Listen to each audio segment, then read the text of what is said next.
Oh, so much happening out there. So let me give you some of the headlines and you can look over what interests you. So stick with me, folks, and I'll be right back.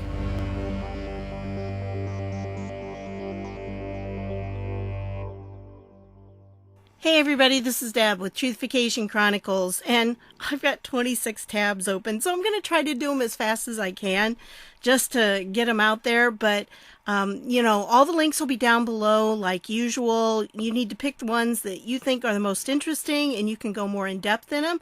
I'm not going to spend too much time on any one, so let's get going. To start out with, Jackie Bain posted this comment on my Kamalalala video that I just posted day before yesterday. Anyway, I wanted to share this with you because evidently Portland, Oregon is having some trouble, with the ballots. The problem that a lot of these states are having right now is that they don't have any good choices. And I don't know about Oregon, but I know that like California has that jungle primary where they just take the top people in the primary. So you end up with like your choices are this Democrat or that Democrat. And so I think what happened here is they had this really good guy who was a vet and everything, and he's black, and yet he didn't make it through the primaries. So as far as I could get from this, his name is Bruce Broussard, and he was running for mayor. He ended up, I think, 4th place. And so what they're going to, 5th place, it says here. He's got a long way to go, but they're going to try to do write-in ballots on it. So, I don't know. He's pretty much an underdog there. But the two that won, evidently they all say nonpartisan. So maybe they don't have it with the specific parties, but you can just tell from their stances what they are. Anyway, so that's the situation here. And if you could give them some prayers, that would be really nice to be able to break the hold that Ted Wheeler has, because frankly, Portland needs it. They need to break away from that guy because he has not done them any favors at all. So anyway, I'll leave the info for you, and it was kind of an interesting thread here for Jackie on this. A few people chimed in with different things. And speaking of challengers, I wanted to share this with you too, because this guy is Joe Collins and he is challenging Maxine Waters. So I'm going to play this for you, but without the sound, just because they have music and he does have titles. It's kind of along the lines of the one Kim, I think her name's Klasick, out in Baltimore did.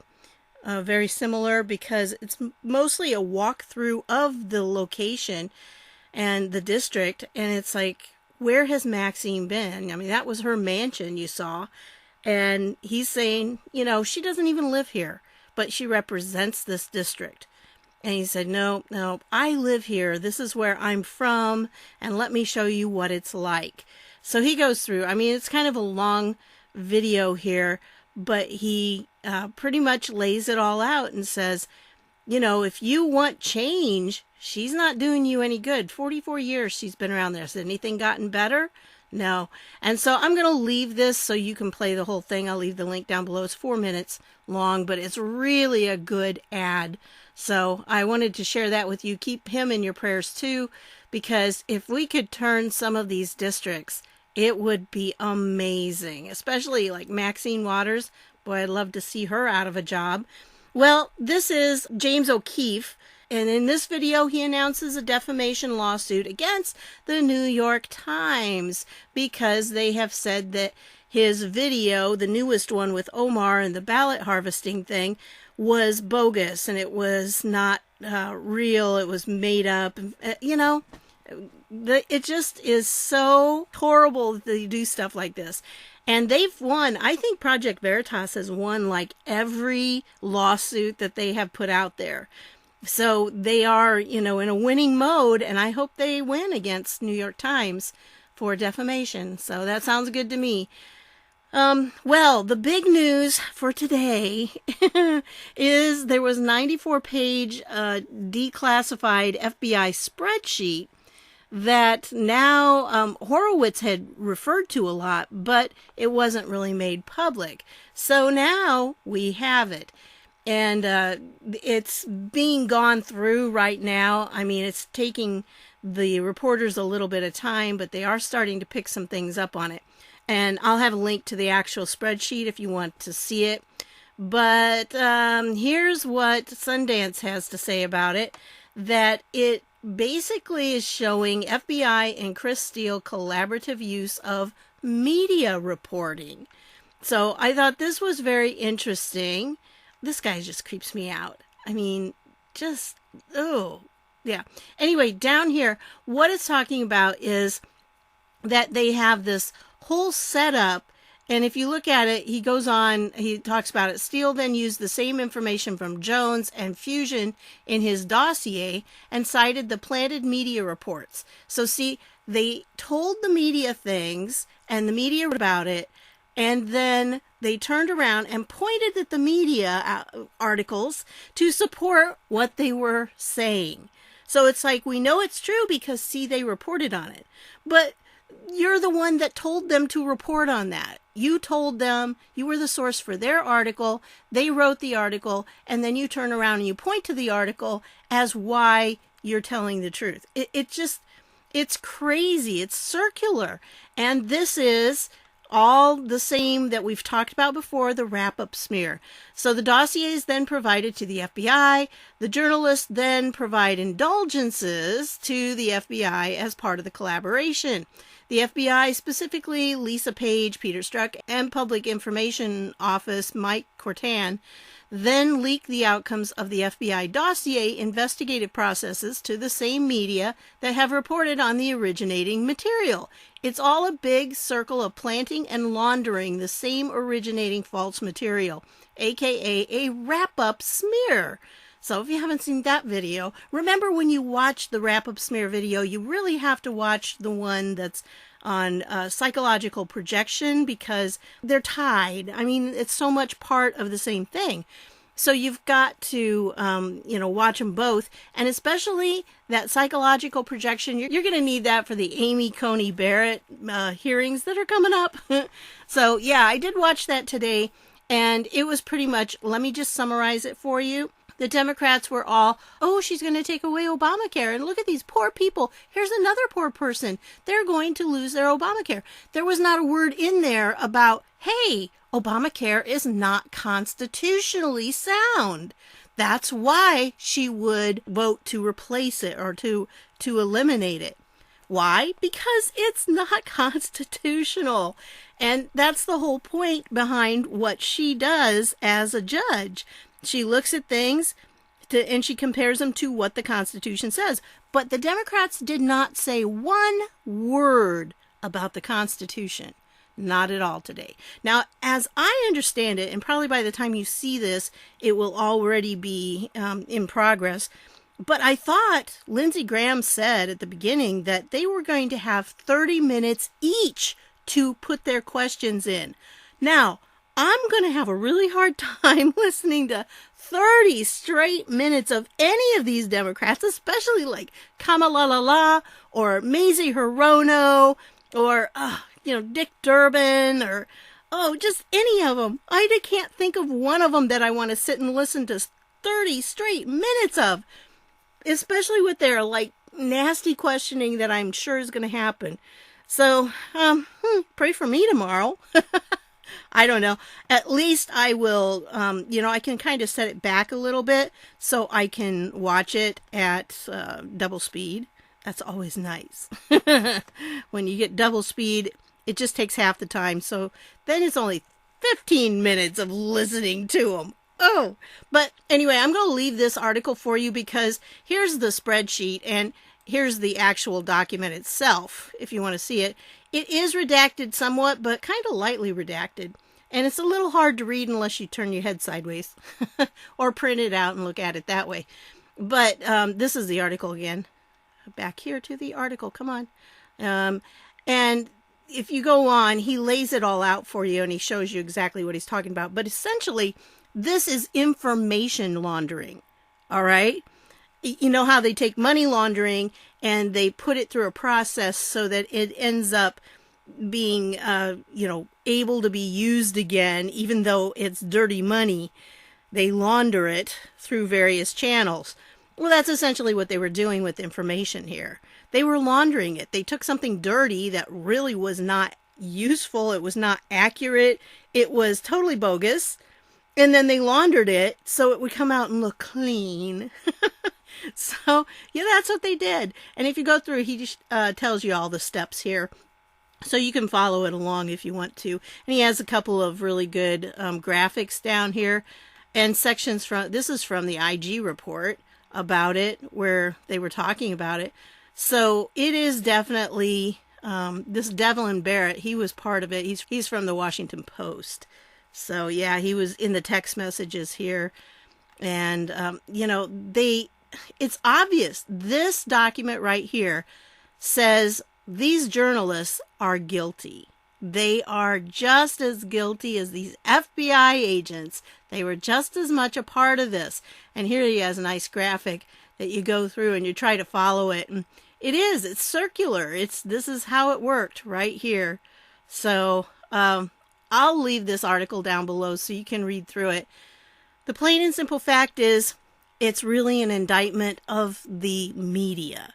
And I think that's a fantastic thing to have out there because it's about time. Now, I don't know about the rest of you, but if you follow Mr. 17, have you ever had the feeling that it's like, okay, I'm reading this. Is this new information to most people? Because it's not to me. I mean, we knew a lot of this stuff.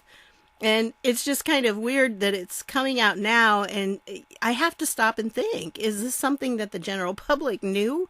Or is this like new to everybody except us? So anyway, I wanted to point this out to you. President Trump tweeted this. The World Health Organization just admitted that I was right. Lockdowns are killing countries all over the world. The cure cannot be worse than the problem itself. Open up your states, Democrat governors. Open up New York. A long battle, but they finally did the right thing. So this is very interesting that the World Health Organization now says, yeah, guess what? We don't want people locking down at this point because it's, killing the economies, and therefore it's going to put more people into poverty, and we're going to have really some bad stuff happening because of this. Yeah, you think? So it's going to be very hard for the Democrat governors now to say that they're going to lock down because, the WHO said, well, no, you shouldn't be doing that. So it should be interesting, shouldn't it? And then we go on. I got to play this one for you, okay?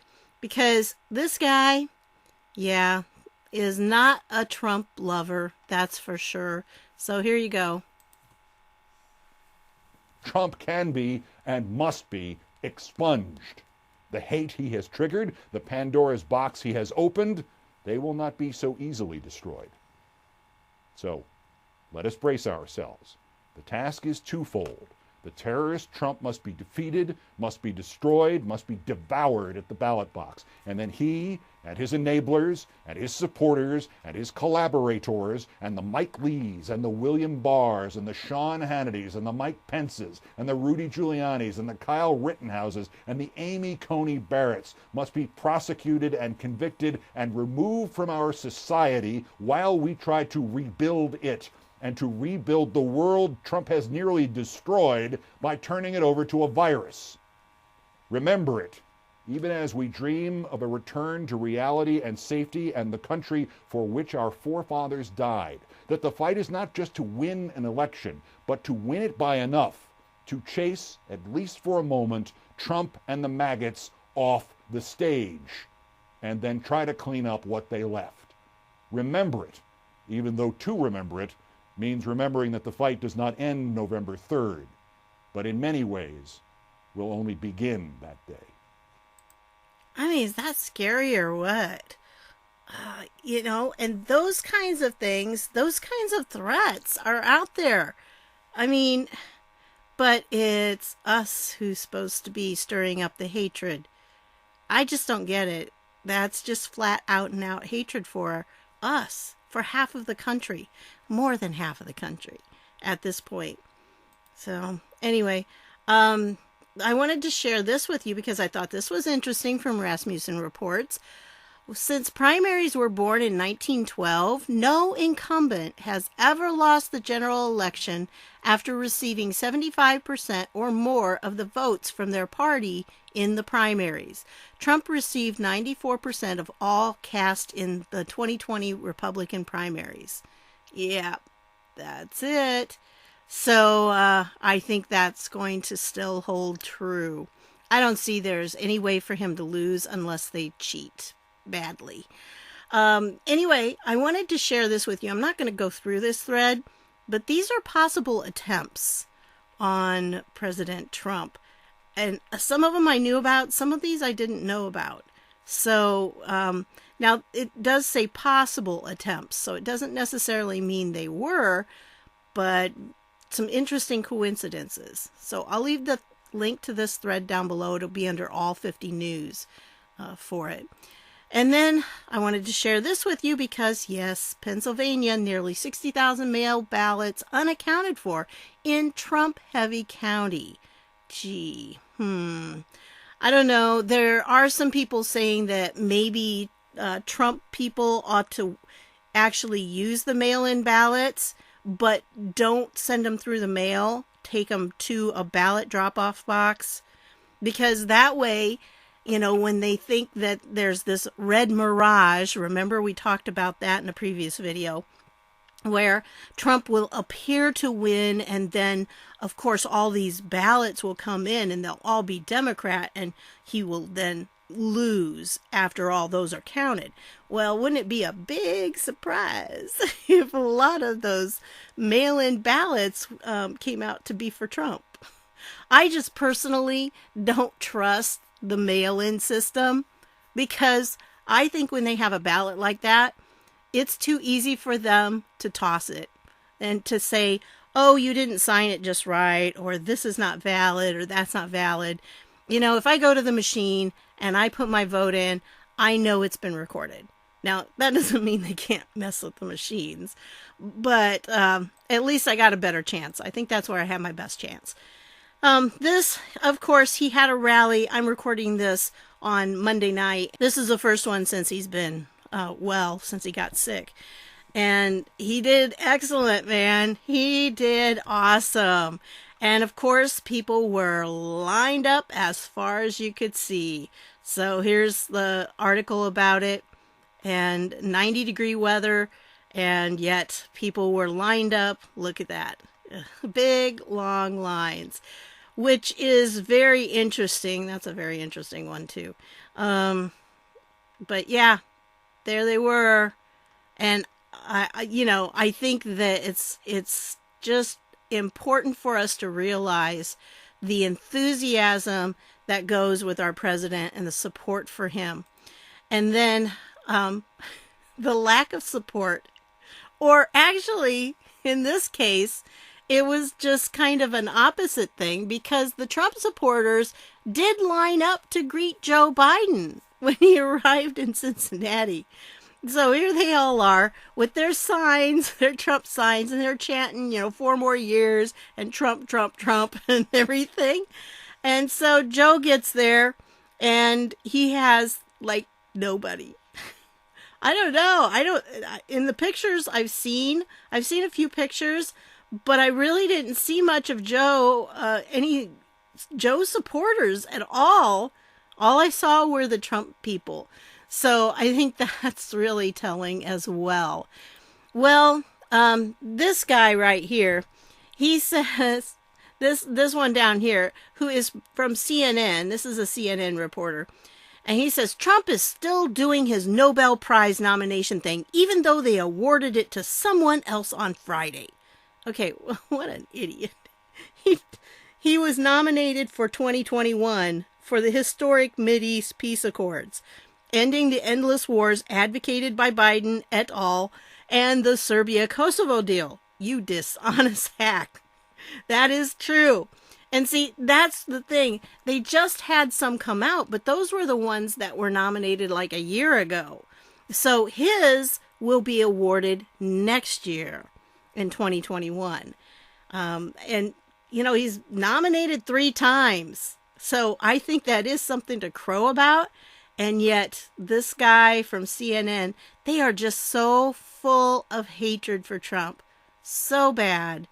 And you know, the worst part about it is that chances are this guy himself, this lip talk, probably, you know, in and of himself, he probably would not hate Trump, but he's just been brainwashed to do that because that's what they have told him to do. So, so sad. And then they're the ones that think, you know, we're hateful.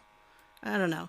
Okay, I'm going to leave this down below, but this guy right here, he was out on the street and he says, you know, I'm going to talk to this guy. It was a friend of his, evidently somebody you knew, but you never saw that guy on camera. You just saw this one. And this guy right here is a Trump supporter, and he he told him, he said, why are you voting for Biden? Well, of course, the other guy was black also, and he said, well, why are you voting for Trump? Why would you ever vote for Trump? And so he responded by saying, well, why are you voting for Biden? And then he started listing all the reasons not to vote for Biden.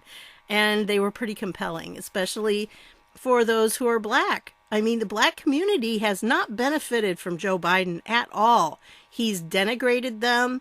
He's supported those who hate him. He's supported legislation against them. And yet they still vote Democrat. So he had a very good, persuasive discussion with this other guy. So I'll leave that. It's well worth watching there. And so guess what? U.S. ethics groups say Barr uses DOJ as political tool. Call for his impeachment. Oh, yes, there he is, and he's using that. There are 2 private groups focused on U.S. government ethics. Yeah, I wonder who they are. Oh, look! Center for Ethics and the Rule of Law and Washington-based Citizens for Responsibility and Ethics in Washington. Oh, gee, 2 Democrat organizations. Probably funded by George Soros, too. One of them is Crew, and that's a David Brock one, you know, the American Bridge, Media Matters, all of those. Yep, that's who they are, and that's their sole purpose, is to try to create dirt on different Republicans. And I say create dirt because a lot of times that's exactly what they're doing. They're just making it up to try to get people. Well, this one I want to play just a little bit of this for you because this is a little disturbing. A Chinese ethics textbook has altered a story from the Bible, twisting its ending to have Jesus stone a woman to death while claiming that he is also a sinner. The outright distortion has sparked outrage among Chinese Christians. The textbook in question is entitled Professional Ethics and the Law and is used in vocational training schools across China. It has been approved by the Editorial Review Committee under China's Ministry of Education. It quoted a well-known story from the New Testament, Jesus and the woman caught in adultery. In the original passage in the Gospel of John, a group of men bring a woman accused of adultery and ask Jesus whether she should be stoned to death as prescribed by Mosaic law. Jesus says that the person who is without sin should throw the first stone. The accusers then leave, realizing that no one is without sin. Jesus then turns to the woman and asks if anyone has condemned her, and she answers no. Jesus then says, "Neither do I condemn you. Go, and from now on sin no more." The textbook instead subverts the ending to read, "When everyone left, Jesus stoned the woman to death himself, saying, 'I am also a sinner.' But if the law could only be enforced by men without blemish, the law would be dead." The question section under the passage asks the reader, through this short story, how do you view the law? A parishioner posted an image of the altered text onto social media earlier this month. A Christian teacher at a vocational school later confirmed the content. Netizens were enraged by the textbook, with many decrying the passage as blasphemous. Some comments on social media read, "The CCP is the devil." The sin of blasphemy against the Holy Spirit is unforgivable. China Aid Association, a U.S.-based Christian advocacy group, condemned the malicious distortion, saying it seriously distorts and defiles the image of Jesus Christ in Christianity. The group said the false account is to make a point serving the party's governing philosophy.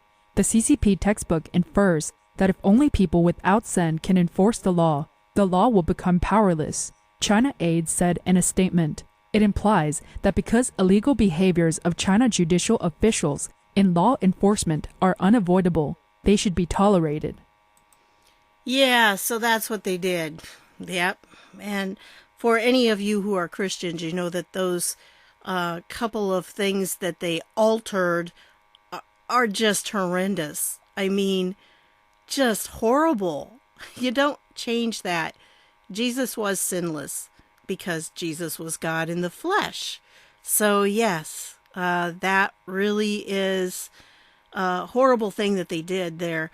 And to say then that Jesus turned around and stoned her, that totally destroys the entire concept of grace. And without grace,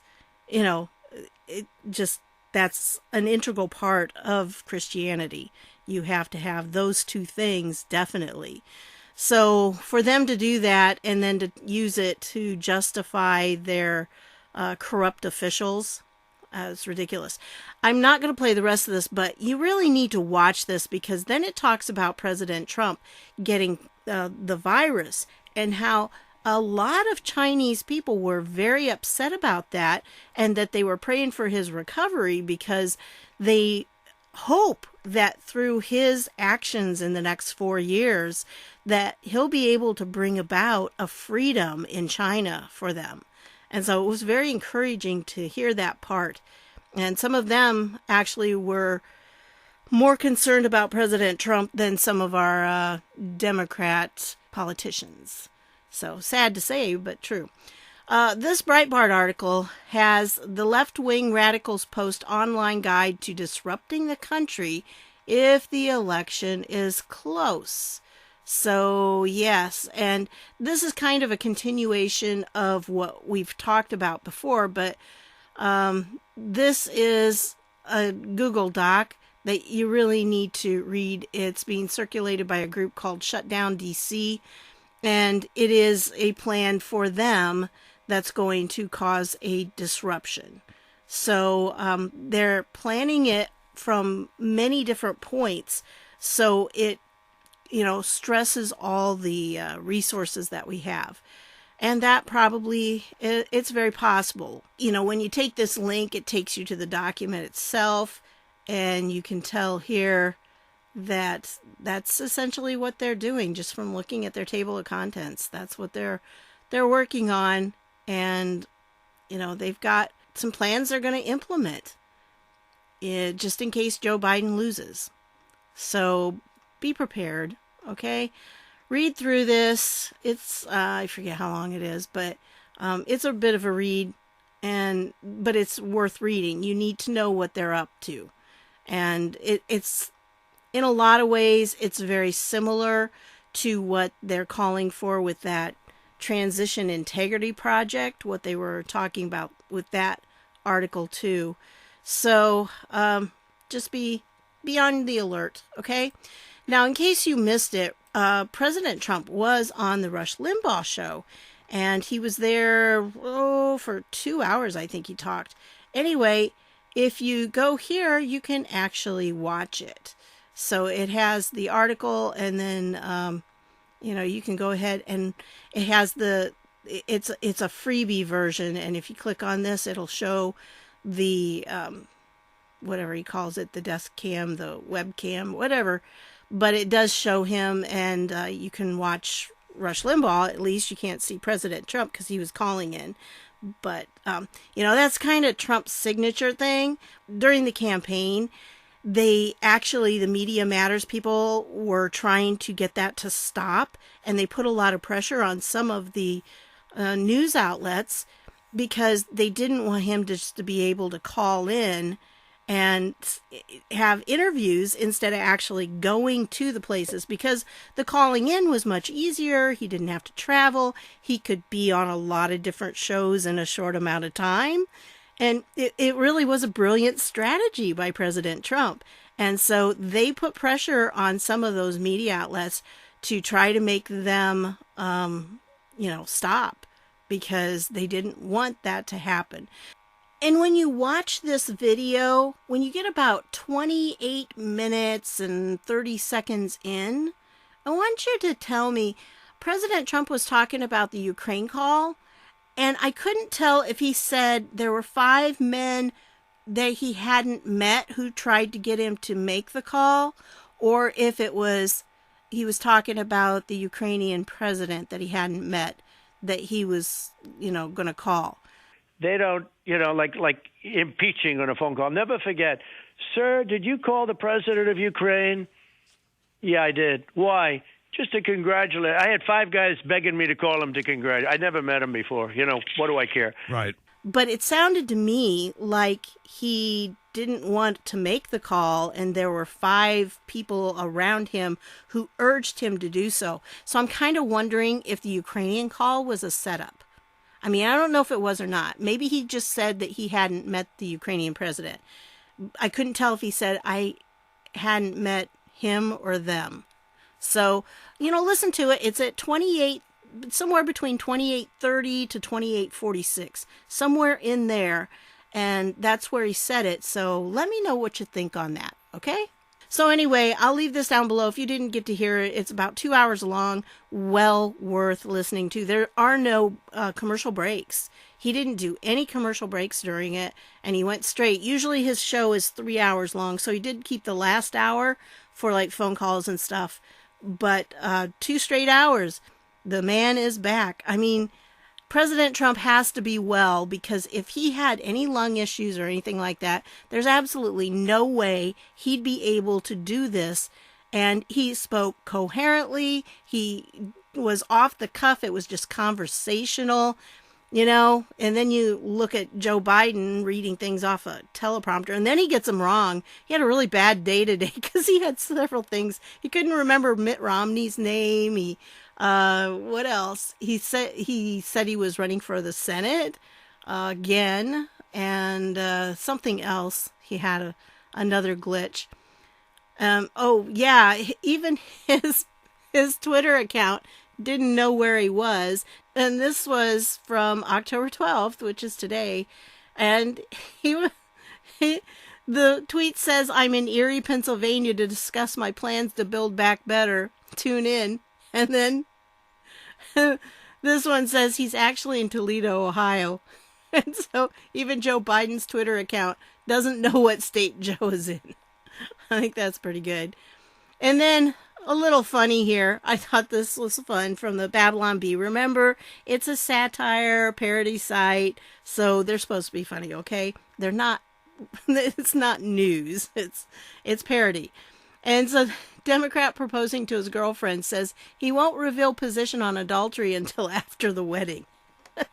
So that's just, a play on Joe Biden not wanting to tell anybody who he's going to put in. Oh, I tell you, I'm starting to see some names floating around, and I'm having nightmares about them if they would happen to win, which I don't think is at all possible. But, can you imagine who he'd put in as Supreme Court? Oh, we could get Andrew Weissman in there, or as the AG. Either way, it would be horrible. It would be like living under a mob boss rule. It would just be despicable. There would be no rule of law anymore. It would be the only people that the law applies to are the peons and not us. Anyway, the last thing I'm going to show you is this, because this was Biden and Harris held a campaign event in Arizona, and the local news couldn't believe that not one supporter showed up. And it was funny. I mean, this poor girl, she's stuck. There's really not much to see. I'll step out of the way, but it's kind of boring out here. So it's not your typical presidential campaign event. We don't see people rallying outside. We don't see signs or really much of what's going on. And I'm told by one of the Biden staffers, local staffers, is that They kind of kept the details about the visit as far as the timing and the exact locations, and pretty much all... Now, I got to ask you, if you're doing a campaign event, why would you keep it secret? Why wouldn't you want that out there in the public? They don't want people coming to them because they know if people come to him, Joe's going to have to talk. And if Joe talks, he's going to make gaffes. So, anyway, you can watch the rest of this if you want to, but pretty much nobody shows up. And this poor girl, she was out there on a live spot. She had to do something, so she's trying to fill the time. And it's like, excuse why there's no one there. I think that is just very telling. So remember, we've got a lot at the Trump rallies, and nobody goes to the Biden rallies. But Joe Biden's ahead. Yeah, I don't believe it either. So I wanted to let you know that I'm going to try to do another actual live stream on, I think it's the 23rd. It's a Friday. Should be 2 weeks from last Friday. So that's what we're planning for at this point. If anything comes up, I'll let you know, but you can kind of schedule that if you want to. And as for the premieres, it just all has to do with what my schedule is, and if a video is coming out and I'm available to be able to sit there and go through it and watch it with you, I love doing that. It is so much fun. You guys are so fun to hang out with. So if I can, I will, but I'm not guaranteeing that. And remember, after a premiere gets done, it works just like a regular video. You can watch it, at any time. If you can't be there for the premiere, that's all right. And even if you get to a premiere late, you can actually go back to the beginning of it and you can watch it from the beginning if you choose. So that's up to you. But the benefit of a premiere is that I get to be in the chat live with you guys. Okay? So that's the fun part about it. And I enjoyed talking to you all. And if you haven't gone to my community tab on my YouTube channel, you need to see the video by Owl Kitty that I posted. Because thank you, Holy Cats, for that, because it's too funny. It's like this cat, and it goes after the fly on Pence's head. So it's just funny. It really is. So anyway, that's what I've got for you on this one. I want to thank you for stopping by, and I'll see y'all later.